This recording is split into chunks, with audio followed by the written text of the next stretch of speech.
Good evening, everyone. My name is Lowell Lustig. I am the Senior Director of Philanthropy for the Ohio University Heritage College of Osteopathic Medicine. This evening's program is Wealth, Debt, and Taxes, How Physicians Can Thrive in Today's World. And this program is being offered as a service to our physician alumni. But I was also delighted to see that we have some medical students with us. And, it's not too soon to start thinking about your financial planning. But we are fortunate to have two wonderful speakers with us tonight. Paul Gydosh is Managing Director of Kensington Wealth Partners in Columbus, Ohio. Paul holds a bachelor's degree in electrical engineering from the Rusk College of Engineering and Technology at Ohio University. He serves on their board of visitors, and he also holds an MBA from the Fuqua College of Business at Duke University. Paul also serves on the board of directors of the Ohio University Foundation and multiple philanthropic boards in Ohio. He maintains the professional and educational requirements for certification as a certified financial planner and holds multiple securities and insurance licenses. Paul recently collaborated with industry-leading peers to co-author a book called Master Your Financial Success, Retirement and Legacy Secrets from Planning Professionals. He is also a co-author of the book, Giving Philanthropy for Everyone. Paul has been named in multiple community and trade publications as a top financial planner, but I love that Columbus CEO magazine named Paul a superstar in finance and accounting because we think he's a superstar as well. Kelli Kotowski is an esteemed colleague and serves as the Assistant Vice President of Gift Planning for Ohio University. She holds a bachelor's in business administration from the Ohio University College of Business, a Juris Doctor degree from University of Cincinnati Law School, and a Master of Law degree in taxation from Capital University Law School in Columbus. We all look to Kelli across campus when we have estate planning questions or questions about charitable gifts. Paul is going to speak first this evening, and he'll be followed by Kelli. If you have a question about what you're hearing this evening, please put it in the chat. We will have about 10 minutes at the end for questions. And we will also be sending you a follow-up survey with resources you can tap into as you think about your own financial planning. We hope you will participate in the short survey, and we are really grateful that you can be with us here this evening. So I will turn it over to Paul. Lowell, thank you for that gracious introduction, and the same with Kelli.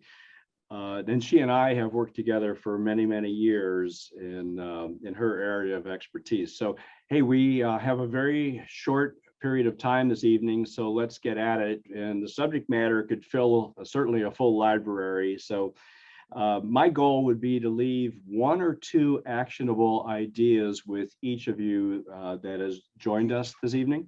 So Barb, would you go on to the next slide? Thank you. So each of us here, but in particular, each of you has a wonderful gift. You've worked very, very diligently to end up in this position, but you have a gift of an opportunity. That is to serve others, to educate others, and to heal others. And you do that every day, and you do it very, very well. It's interesting too, though, on the educational side, that my guess is that each of you is asked questions that are not medical in nature at times. So you're in the hallway and someone stops you and says, hey doc, I've got this question about finances, money, or you're at a party. And of course you're asked questions, someone will stop you and say, my right knee is really bothering me. I mean, you get that all the time. And they ask you to diagnose on the spot.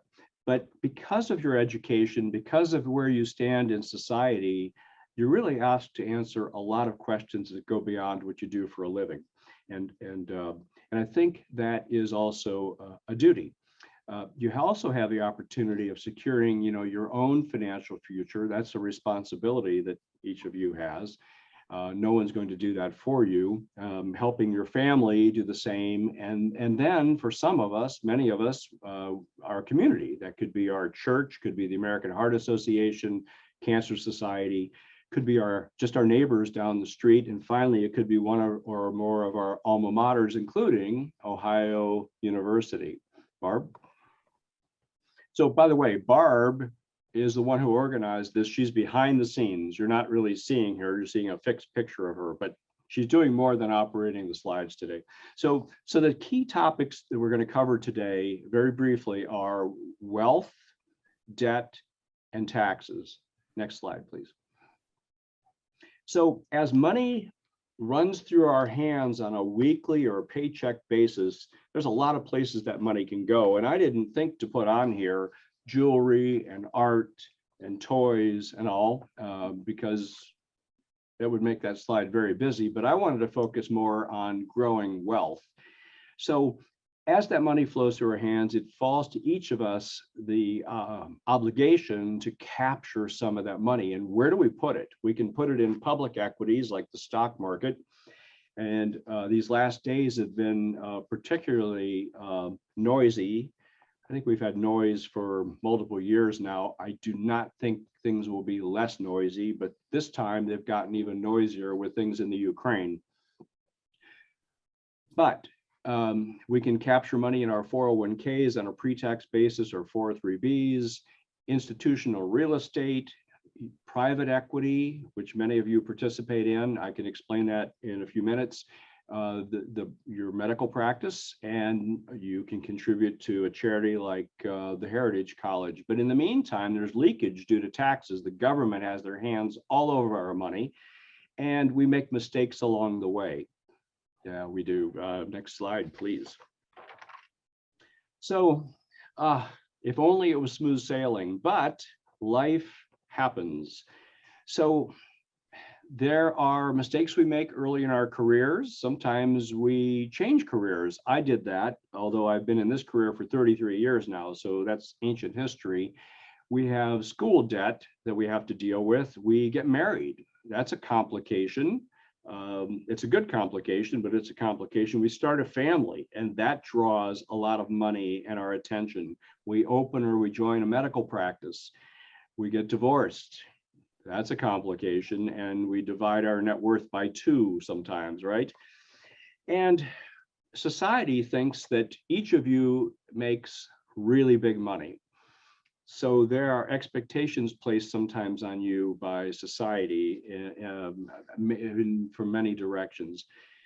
You have shown a laser-like focus to get where you are today, and that sometimes gets in the way. It causes us to get a later start on building our assets. Next slide, Barb. So I like to think of the basic building blocks of the foundation elements before the four-legged stool, let's say.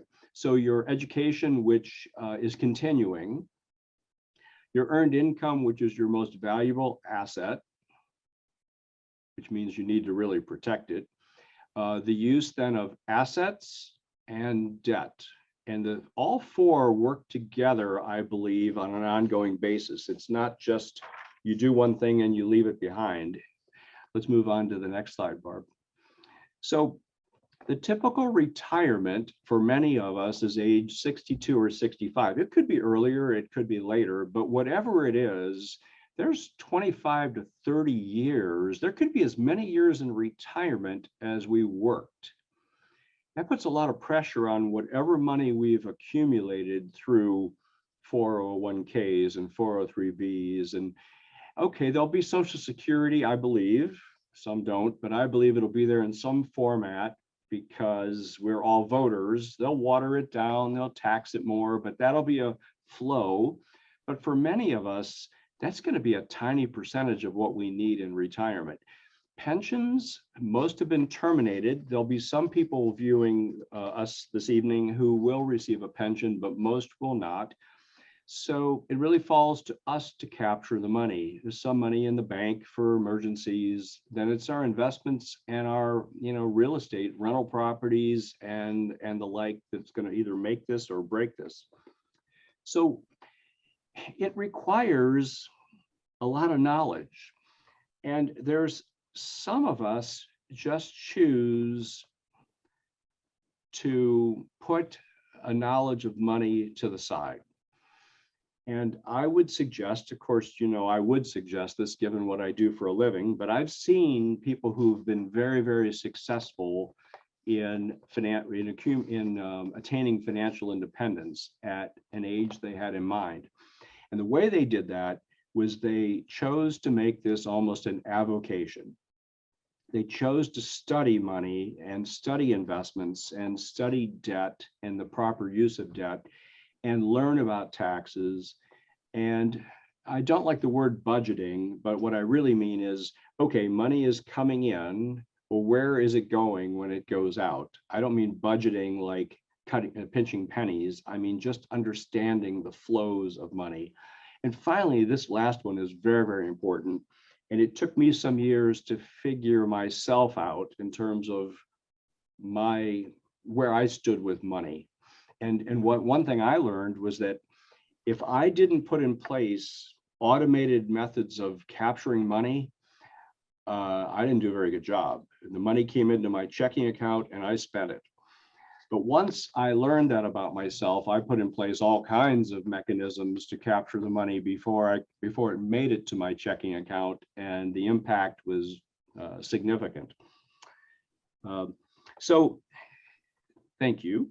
So what's the magic? Because some of you tuned in to find out what the magic is, right? So why is it that some people down the street seem to be in great shape financially and maybe we aren't?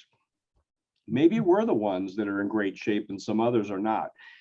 Some of these are trite, but they're true. So it's starting early.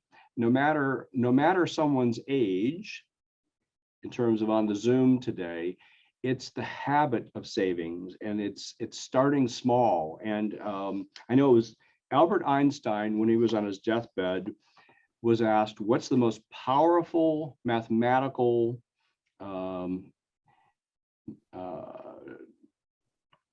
concept that you've encountered? He said it was compounding. It wasn't special relativity, it wasn't quantum mechanics, it was compounding. And that can work for you. And you've all seen this. You've seen it in Money Magazine, but it really works. Your money is working in parallel with you working on your career. It also involves developing a plan. You had a plan. Now, people helped you with the structure when you were in undergrad and then you went to medical school, but there was a plan and it was quantified. There were mileposts and you worked the plan, and life was throwing curves at you, but you made it through there. Well, you need to do the same, I would suggest, when it comes to your financial plan.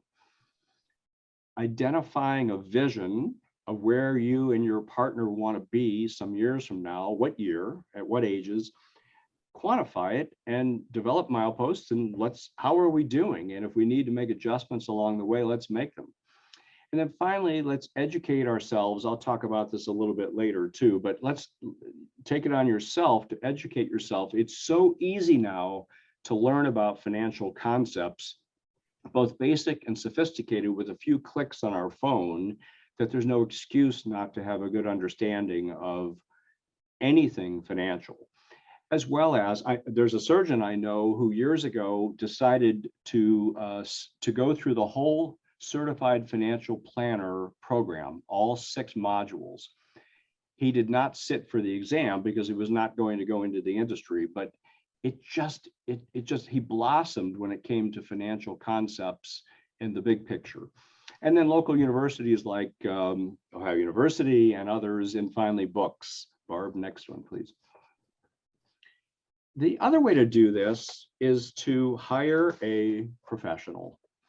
And when I say to do that, that's not self-serving because I'm sharing it. I'm sharing it for another reason. There's a book I'm reading right now. This just was sent to me recently. It's Who, Not How by Dan Sullivan. And what Dan shares in the book is that when one decides that they're going to attack a problem, most of us just decide, well, how do I do that? And now you have to get educated on all the elements that are associated with dealing with that problem or that opportunity. He suggests that we find a who that's already done it, and the who gets us there.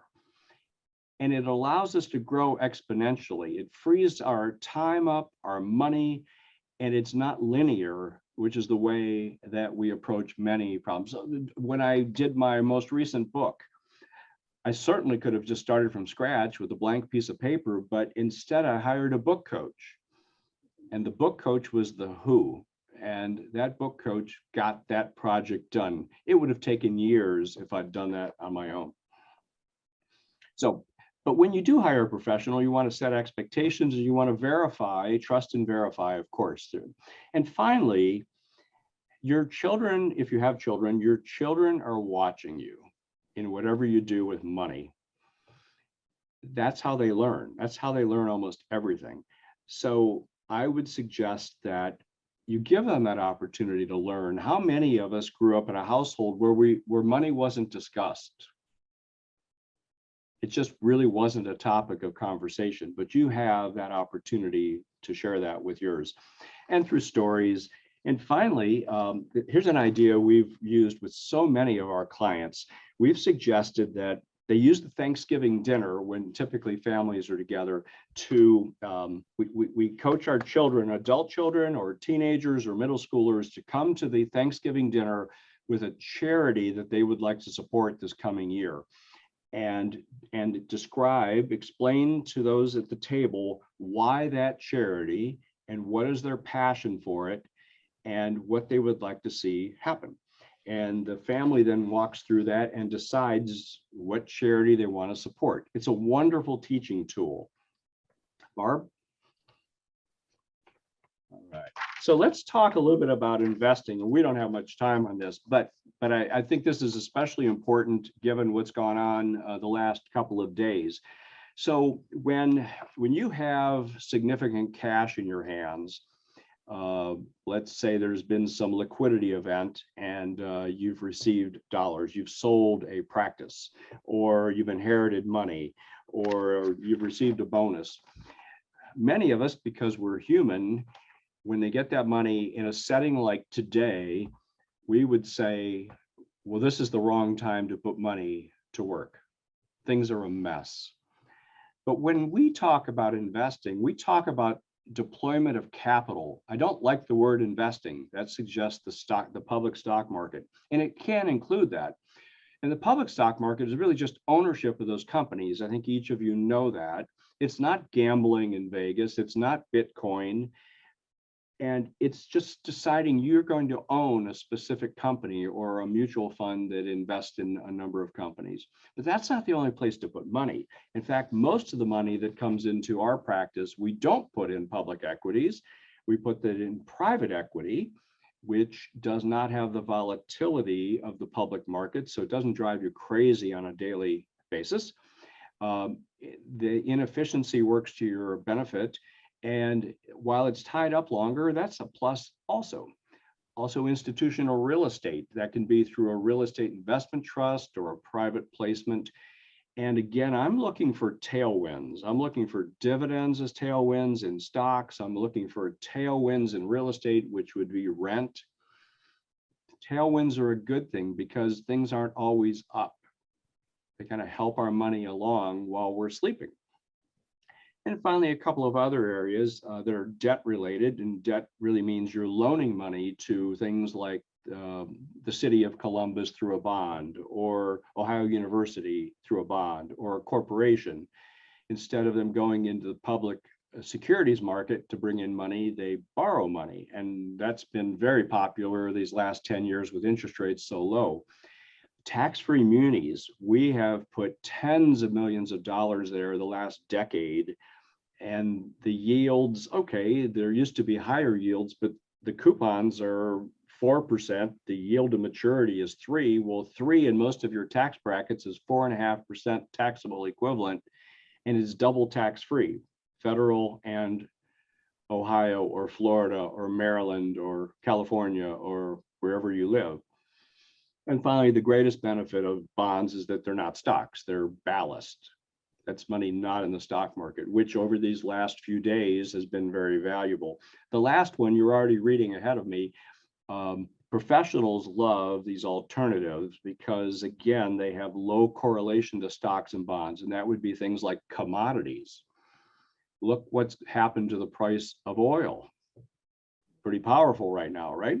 It wasn't that we expected the price of oil to spike. It's just that we need some money in a place like that, right? But they sometimes, like with hedge funds, have a little more risk, so they're not for everyone. Barb, please. Oh, yes, and debt. So there's good debt and bad debt. And most debt, well, all debt could be good. It's just like any other financial instrument. It depends on how we use it, right? So some people use debt, they overuse debt. I like using debt, for example, for a college education. What a wonderful return. And each of you, you may have incurred significant debt, some of you not, but that return on that investment will be significant over time. That's a good use of debt.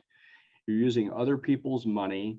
And if you choose to analyze it from a financial perspective, it increases the internal rate of return, the IRR. What it really does, the fewer of your own dollars you have in investment, as it goes up, it increases significantly the return, the specific percent return on that investment. And some of you know that, but I'm sharing it with the group. Other places where debt could be very good would be your medical building, if you have an opportunity to own that. And a number of our physician clients do own, almost everyone does own their own building, and they lease it back to the business. It's pretty much an assured rent payment because they're the tenants, right? Your residence, that's not a bad, for many of us, that's probably the first place where we incur significant debt. But places I don't really like using debt would be like a car, because it goes down in value. The car is transportation, and okay, it can be fun too. Fun cars, I think, are great, but I have been caught rationalizing that a certain car might go up in value, but that I'm deluding myself, of course. So a couple other places where you can borrow money that you may be familiar with, maybe not, but if you have a stock portfolio, a non-IRA stock portfolio, you can borrow against those stocks. Most brokerages will, I mean, it takes moments to borrow up to 50%. And if you use someone like a Goldman Sachs, it could be as much as 70%. Now, why would you do that? Let's say you have highly appreciated stocks. You bought them years ago, Apple, Google, mutual funds. Well, to sell those, to use the money for something, you would incur significant taxes. By borrowing, you pay no tax. It's a great way to free up money. And there's a lot of well-to-do people who use margin loans regularly. And another form of margin loans is to borrow against real estate. It's called a home equity line of credit, or a line of credit if against a building. And again, it's a way to leverage your dollars, and the government subsidizes that by giving you a tax deduction. Go figure. Which is the last point I make, the tax deductibility of debt. And that's remains true. And, with different administrations and different Congresses, that ebbs and flows. But as we sit here today, that's still very much in our favor. Next slide, please. Thanks, Barb. Speaking of taxes, so I encounter people who just cross their arms and they say, I hate taxes. And they say I am tax averse. And I want to do anything and everything to avoid taxes. And my CPA says I should be doing this, this, and this, so I don't pay taxes. Well, I want to be careful that we don't have the tax tail wag the dog. What we really care first and foremost about is economics, the economics of an investment, the economics of real estate, the economics of whatever we're doing. But we do want to be sensitive and smart about taxes, and the government allows us to avoid taxes in many instances. So it is your net that matters. It's your net income that matters. And if we pay a little less in taxes, there's a little more to capture towards financial independence. The deductions that they provide us, we want to optimize those. The mortgage interest is still tax deductible on our primary residence up to certain limits, and the SALT limits, those are the state and local taxes. During the Trump administration, they put a cap on those. Some say it was to punish people in Connecticut and California and New York who don't typically vote along those party lines. I'm not sure that was the case, but that was some of the result. But now there's talk in the current Congress about raising those limits again. But we need to know what they are and take advantage of them. Then charitable contributions, which Kelli will talk about in a few minutes. An area that is really important would be capital gains, both long and short. And this is an area where I would suggest that in the earlier one has a really good understanding of how capital gains and capital losses work, the better off we will. So for example, a tax tip I have for you today is if your investments are down 12% right now, and they shouldn't be if you're diversified, but if you're all in the S&P 500, then you are. What I would do is look at my non-IRA accounts, and I'll bet there's some opportunities to capture some losses. Most people, when things get ugly, they just kind of freeze, and and some of them say, well, I'll just wait and it'll come back. Well, but the professionals are scouring your statements to try to find lemonade out of lemons, and tax losses are a wonderful form of lemonade. So you capture the loss today, and then in the future, you can use that to offset capital gains and sell a security or a mutual fund or an ETF tax-free, or use it against the sale of a building or the sale of your medical practice many years from now. And those tax losses carry forward until you die. So they're good for a long, long time. Thank you. And then finally, there's some other elements of taxes. And I'll go through this very, very quickly. One of the benefits of being in real estate is something called depreciation, which is a non-cash expense. And some of you are in real estate. But for someone who is not, this is when the brain starts to freeze. And I would just suggest that it's important to talk with others that you know who are in investment real estate to learn and ask the very basic questions. Tell me how that works. So demystify it sooner than later. 1031 exchanges allow an investor in real estate to buy like-kind real estate and defer the taxes. So let's say you bought an investment property, 22 years ago, or you have farmland that's investment property. It's gone way up in value and you want to move on to a different piece of property. You can avoid the tax. Now there's certain hoops you have to jump through, but they're worth it. Same way with 1035 exchanges, that is life insurance and annuities. You can defer taxation on those by going to a new contract. Kelli will share more about charitable giving techniques. And then finally, I did want to mention that the Stepup Basis, which the administration and Congress has talked about doing away with. And that's just simply this, that when we pass any appreciated asset under current law, the government steps up the basis to the date of death. And Kelli lives this, she knows this very well.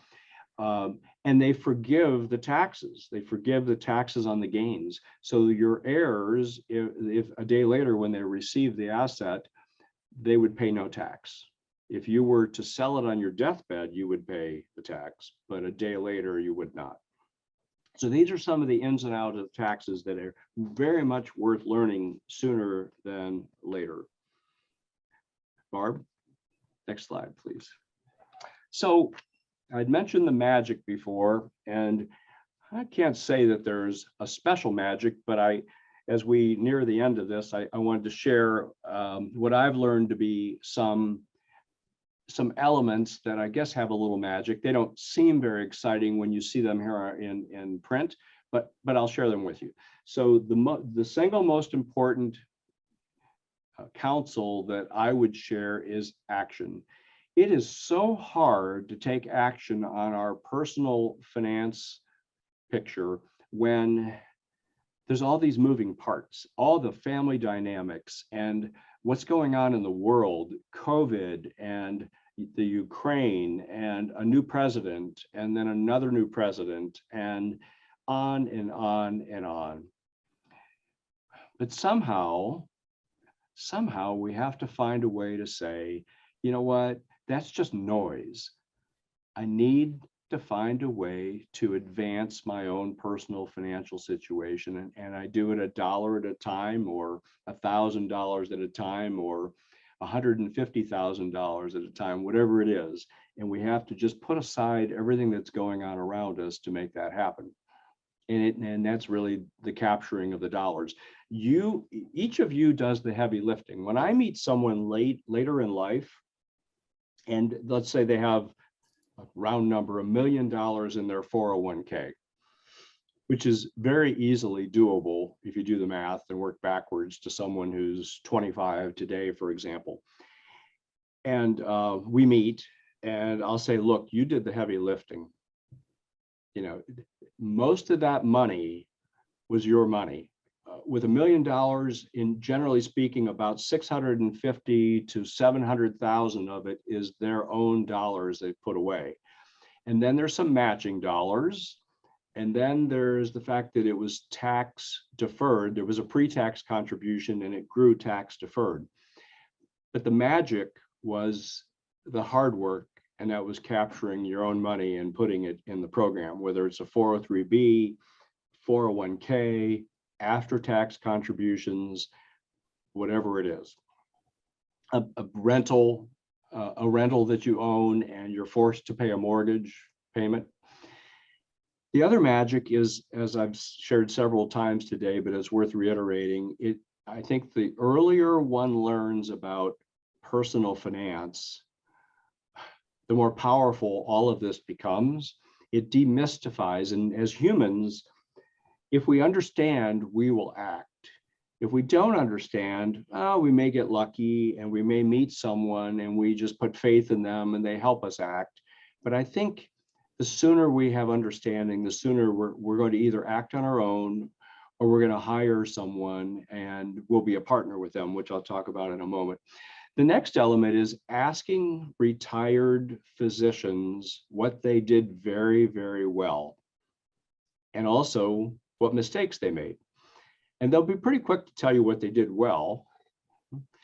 And they may even brag on some of their mistakes. Oh, I bought into a thoroughbred syndicate down in Kentucky and I lost my butt. Well, that's a bragging form of a mistake. And those I push to the side pretty quickly. I want to learn the real mistakes they made. Like they passed on an opportunity to do X. They started really late putting money into retirement accounts. They did this, they did that. So I think that's very, very valuable. And you know who you can approach on that. And if the first one or two don't work out, just keep asking.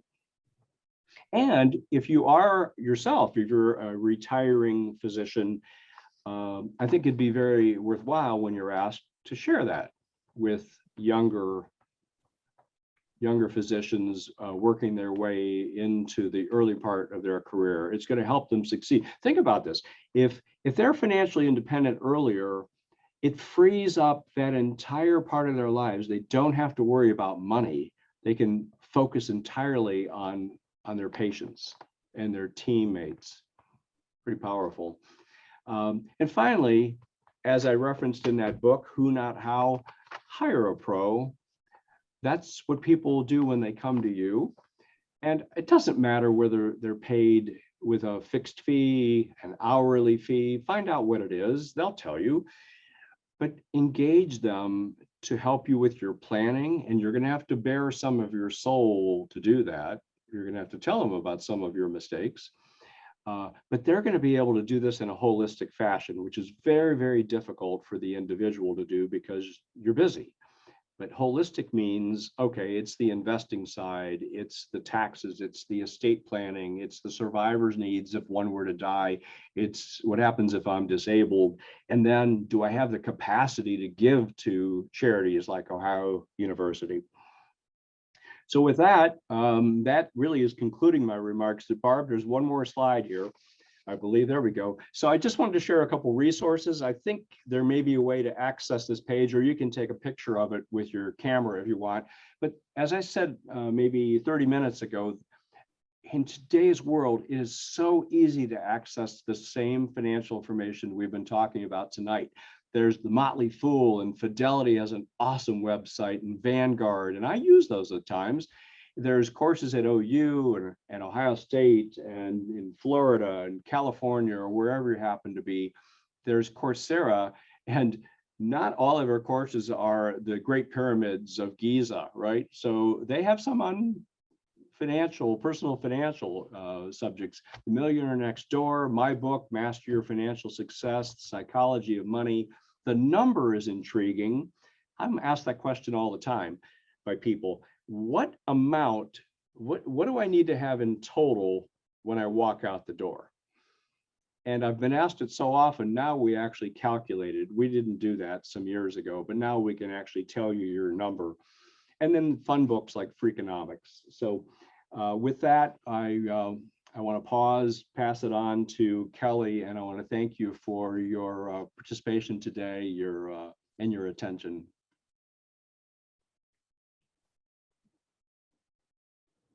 Next slide, please. There you go. Thank you, Paul, and good evening, everyone. Thank you so much for joining us. You can go on, Barb, to the first slide there. I am going to talk with us tonight about 4 different gift vehicles that you might find useful in achieving some of your goals. And I'm really glad that Paul used that word holistic there, because that is something that I really think with some of these gift vehicles that we work with in gift planning, they are very holistic, and that yes, they are ways that you can make gifts to charity, but they also make a lot of sense fitting in with your overall financial goals and picture, and even some of your goals that you would have for your family, your children and your grandchildren.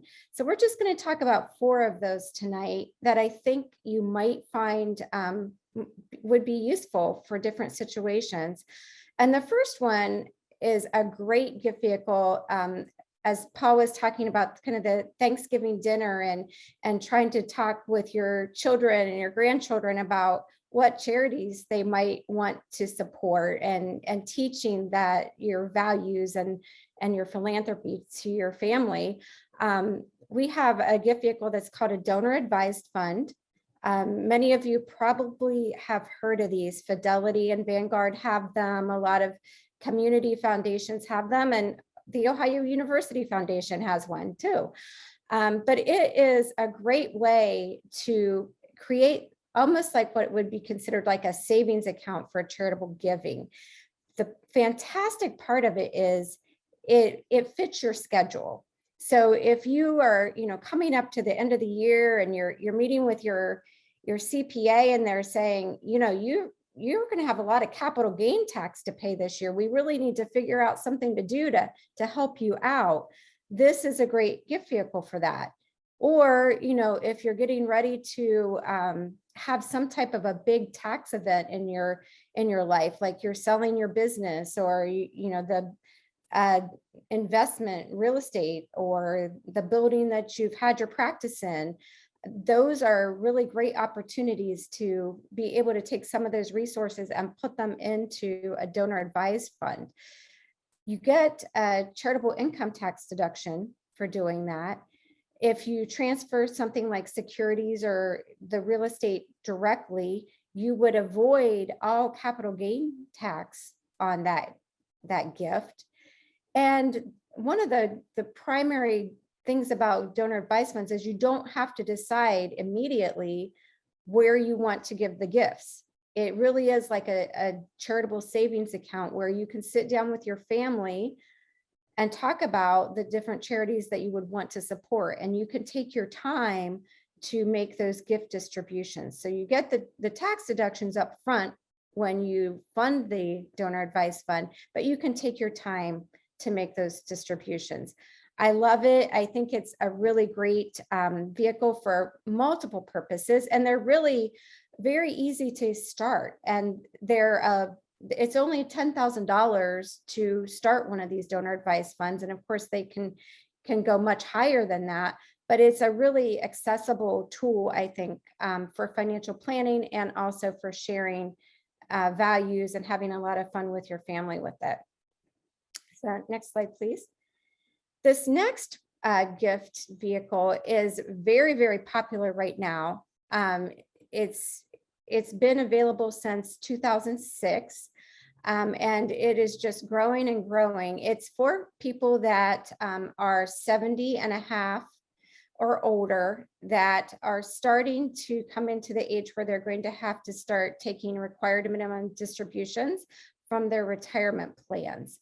Now, I know that age just changed recently to age 72, but they did not change the age that you can start making these. It's still 70 and a half, and you can make a qualified charitable distribution from an IRA, has to be an IRA, directly to charity, and it is not taxed at all. So it satisfies any required minimum distributions that you would need to make, and it does not appear in your federal income tax or state income tax. So it's a really great way to reduce your tax burden and not get bumped up to a higher tax bracket. And it also doesn't impact your Medicare insurance premium payments.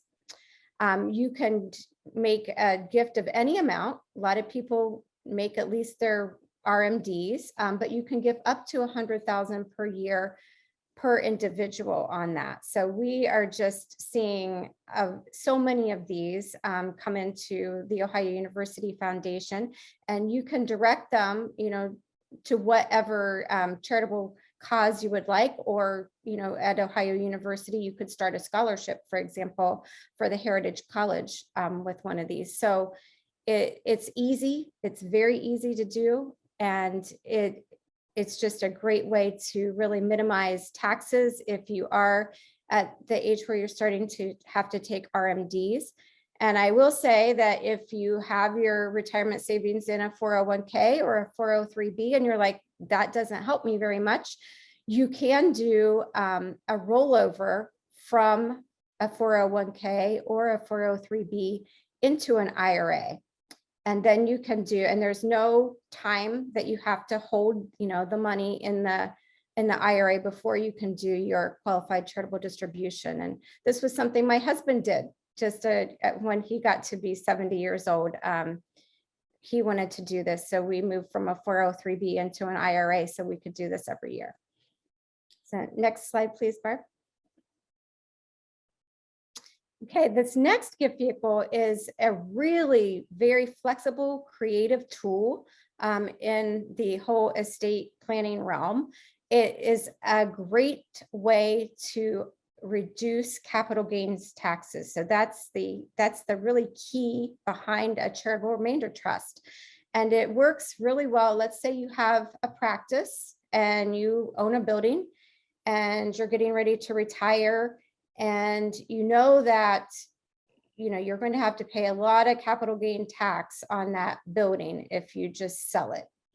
Well, this type of special trust, you could transfer the title of that building into this trust, and then the trust can sell that building, and it does not have to pay that capital gain tax up front when it's sold. You get a charitable income tax deduction for creating the trust. You defer all that capital gain tax. You don't get hit up front, and you create an income for you and or your spouse for life.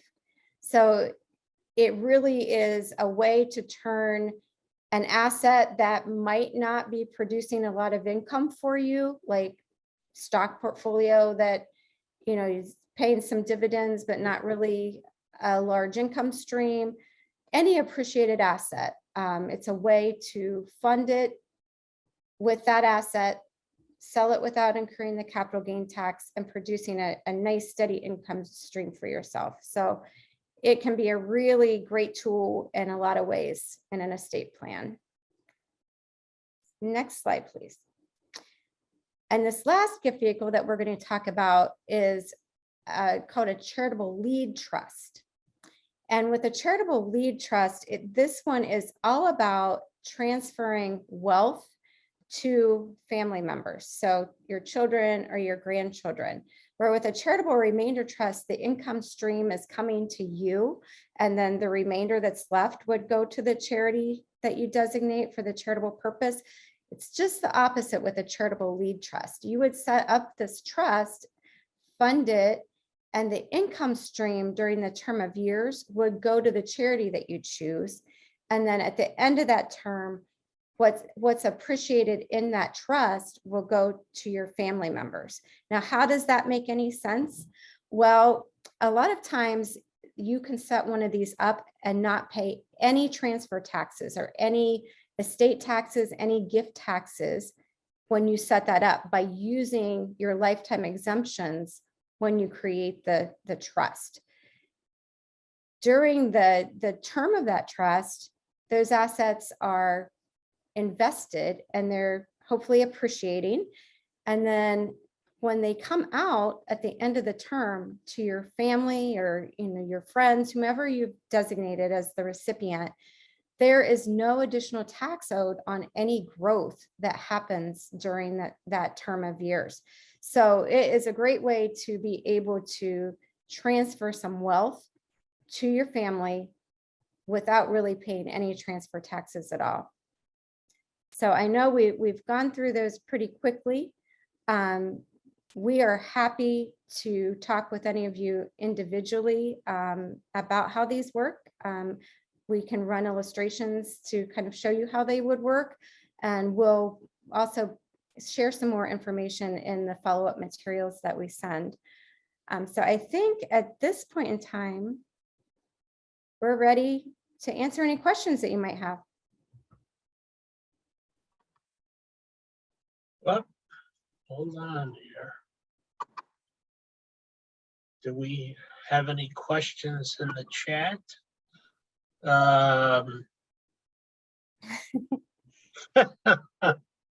Paul, you have a fan. Yep. Oh, I see that. Well, Mark, I'm honored by your comment. Thank you. That wasn't the purpose of this evening. So I would just suggest you catch up with Lowell if you want to catch up with me somewhere along the line. But that's not why we were together this evening. But thank you. That's quite a compliment. I wanted to take this opportunity and with the we do have another question. Oh, there we go. Okay. Oh, on Robo advisors. Sure. Would you like me to take a shot at that, Lowell? Thank you, sir. Sure. So I am a fan of any tool that causes one to be more focused on their personal financial well-being. I am not threatened. There's people in my industry who've been doing this as long as I have who are threatened by these newer technologies and robo advisors and all. I'm not at all threatened. If they can help you manage some of your money, then I think that's great. The challenge flows in the holistic part of all of that. So someone still has to quarterback your financial picture. If you take on that role, then a robo advisor could be a good tool for you. And certainly their expenses are tiny, which is a big plus too.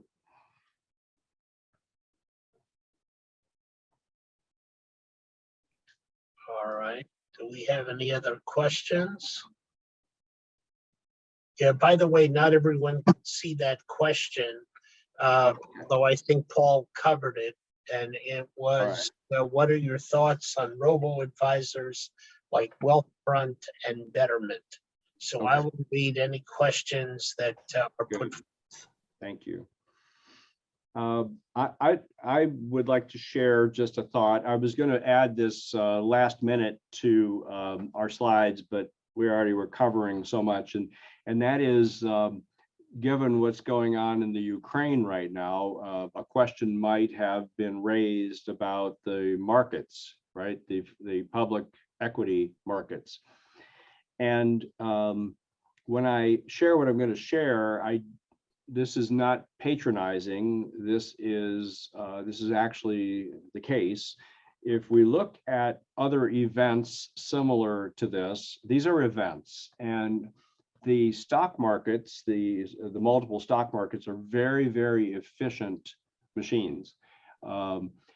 And they're very efficient users of money, and investors are very efficient in mass. Individually, we're all over the place, but in mass, investors are very efficient. If we look at the stock market crash of 1987, I'm glancing at a piece of paper here, the market was down 31% in a period of just several days. A month later, it was up 7%. A year later, it was up 27.9%. If we look at just 2 years ago, the COVID pandemic, the S&P 500 was down 33%. What was that, late March, early April? A month later, it was up 25%, and a year later, it was up 77%. So it is very difficult as humans to watch on our TVs and on our small screens on our phones and watch what's happening. Because there's a lot of noise. The media does this when it comes to weather. I mean, those of us in Ohio, were bombarded with, oh my goodness, you won't believe the weather that's going to hit you tonight while we're on this Zoom call, right? Well, I haven't looked outside, but chances are I'm going to be able to get home just fine. But that's not what the media said. And they do the same with everything else that faces us because they believe that grabs our eyeballs. So I'm not dismissing or minimizing what's going on in the Ukraine today, but what I am saying is from a financial perspective, the markets are very efficient. They already discounted, they already built in or baked in some of that over the last month and a half, as well as inflation and increasing rates and interest rates. It does not mean that these markets won't go down further, but it's an event, and businesses and economies will adjust as they do, and they will assimilate those changes. So if the price of natural gas and oil remain high, we all adjust, and the markets adjust. So it's not cause for a knee-jerk reaction. I mean, you know that if you've been invested for years, but it just seems like when something like this happens, it's like, well, this is different. And I would make the case that once we go out and look back at it, it's not that different.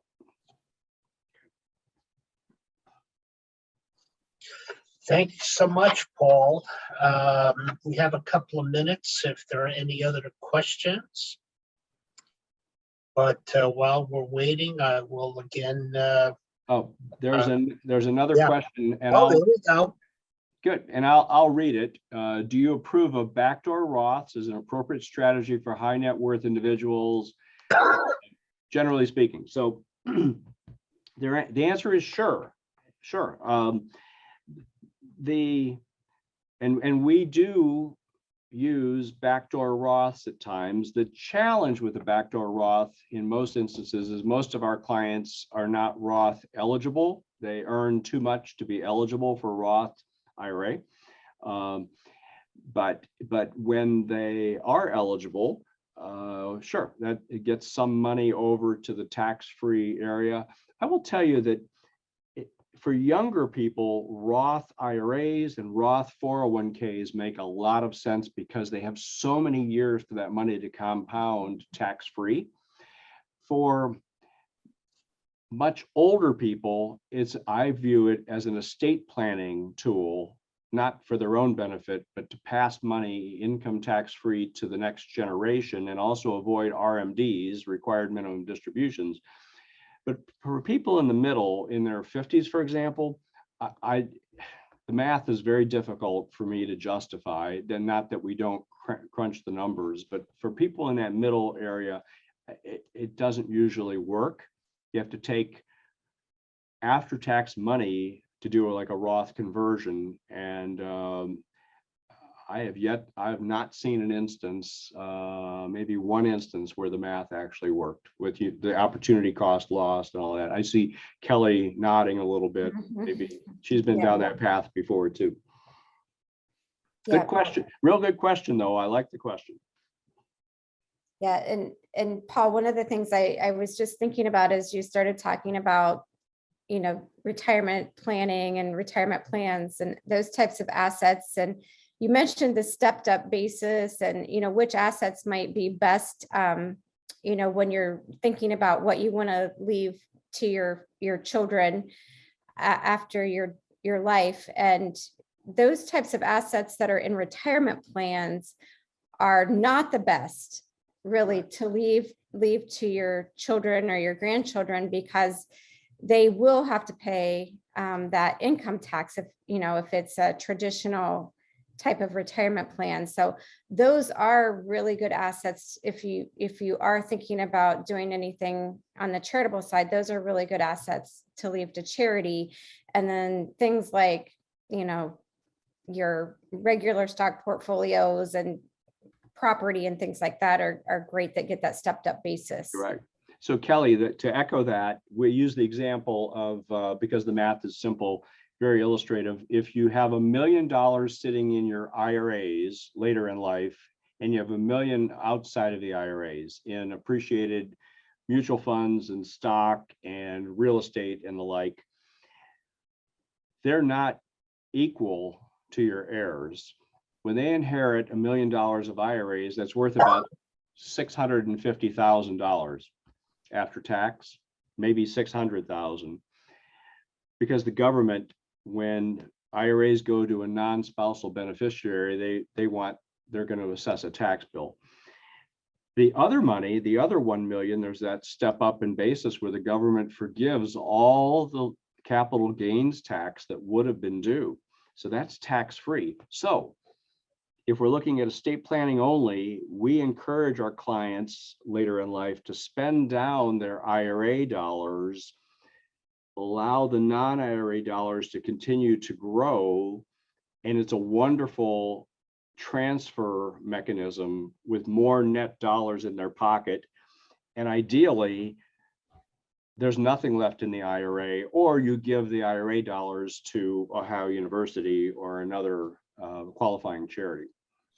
Paul, we have one more question here. I don't know if you can see it, but it says, my question is regarding comment of not using the term budgeting. For the typical physician, how would you break up income into groups, such as saving for home, children, etc.? What is the percentage of income you recommend saving into these financial tools for retirement? Thanks, Lowell. So you're right, I can't read that, but I'll do my best to answer it. So I'll start with what I think I heard at the end, and that is a good rule is 20% of any amount you touch should be captured.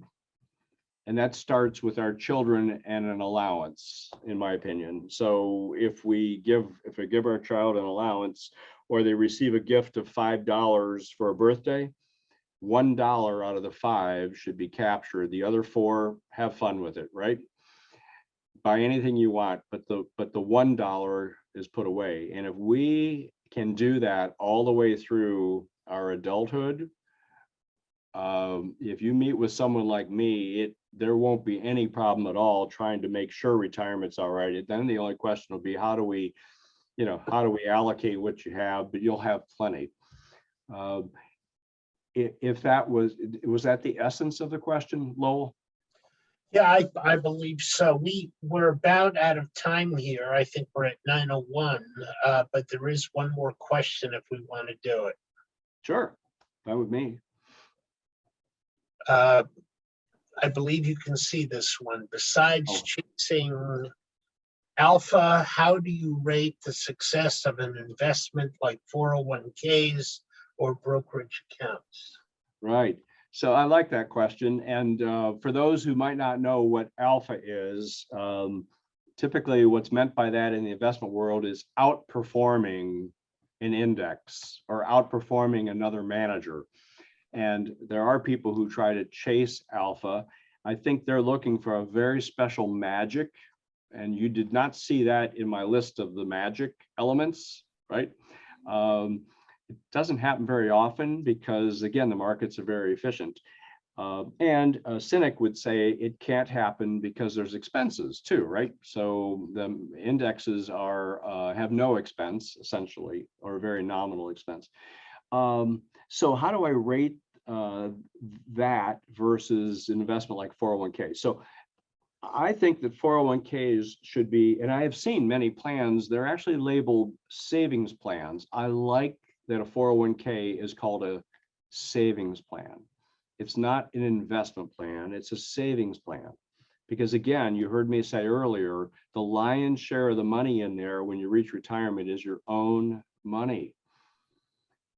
Now, once you've chosen to put money in, and it goes in periodically, it goes in every paycheck, which is fabulous because then you don't get to choose like this is a bad time to put money in because things are a mess, or this is a good time, once it's in there, one might choose to put it in investments, some aggressive and some not so aggressive. So that it's the, oh boy, it's the turtle and the hare, right?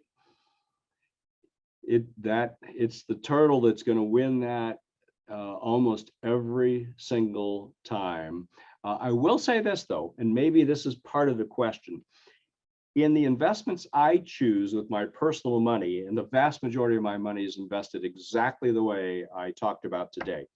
But unlike everyone else, once in a while, I will invest in something that is a little, for me, it's typically something that's dropped dramatically in value. That's how I tend to invest. But I do those investments outside of IRAs so I can take a tax loss if I didn't make a good move. So again, I'm trying to, now not all of us have money outside of IRAs, all right? So sometimes we go on a flyer inside of our IRAs because that's where the money is. But if I had a choice, I would buy that cryptocurrency that someone asked about earlier, or maybe they did. Well, I was asked about it just before our Zoom call today, but I would buy that outside of an IRA because if it drops 60%, I can sell it and take a loss. And I do the same with my own personal investments when I choose to invest in individual security, which I don't do very often. And that's part of that alpha. I am trying to get alpha when I make those investments, but they are few and far between. So I hope I answered that question. All right. Well, Paul and Kelli, I am very grateful for your presentations this evening. It's a privilege to work with you. And I want to echo Paul's earlier comment and thanking my colleague, Barb Fiocchi, for being our technical director and helping us put this together and advertise. And we would love to do more of these for our physician alumni. And we're actually going to be repeating this session on Saturday morning at 9 a.m. And so if you speak with colleagues or classmates, please encourage them to sign up tomorrow. And thank you for joining us this evening. And it is a privilege. And you will be receiving that survey from Barb. And it's a short survey. I hope you fill it out. We'll be sending you some information with that survey that you can use in your own financial planning. So I want to wish everyone a great evening and thank you for being with us.